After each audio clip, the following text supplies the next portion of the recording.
একটা পিঁয়াজ কত করে বেচা লাগছেন? 20 টাকা। তাও বসিয়েছেন কেন? নেয় না, খায় নাই। হ্যাঁ, আর যারা নেয় তাদেরও অভাব নাকি? এই আলু কত করে বিক্রি করবে লাগছেন?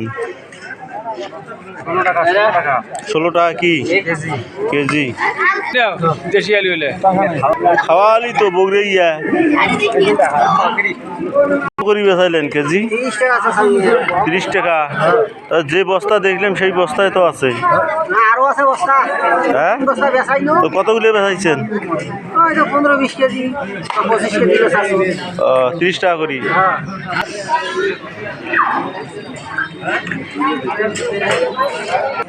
কেনা ছাড়া একটা বাজে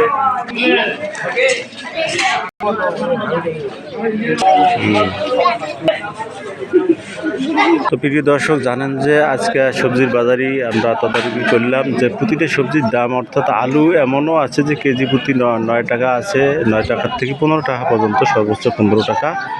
আর পেঁয়াজ যাচ্ছে আপনার দেখেন যে ভিডিওতে দেখছেন যে 20 টাকা কেজি। আর 15 যে টমেটো আছে, টমেটো হলো 20 টাকা কেজি, করলা 80 টাকা কেজি।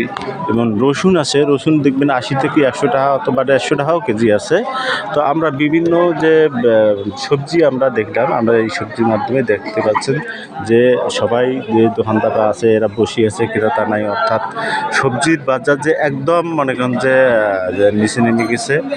যারা ক্রেতা আছে তারা কিন্তু অর্থাৎ কিনে সুযোগ পাচ্ছে। অর্থাৎ সুযোগ কেমন, তারা 100-150 টাকা হলে কিন্তু ব্যাগভর্তি হয়ে যায়। তবে আমরা জানি যে সবজির বাজার এখনও স্থিতিশীল অবস্থায় আছে, কিন্তু মাছ ও মাংসের বাজার এখনও আমরা অপরিবর্তিতভাবে আমরা দেখতে পাচ্ছি।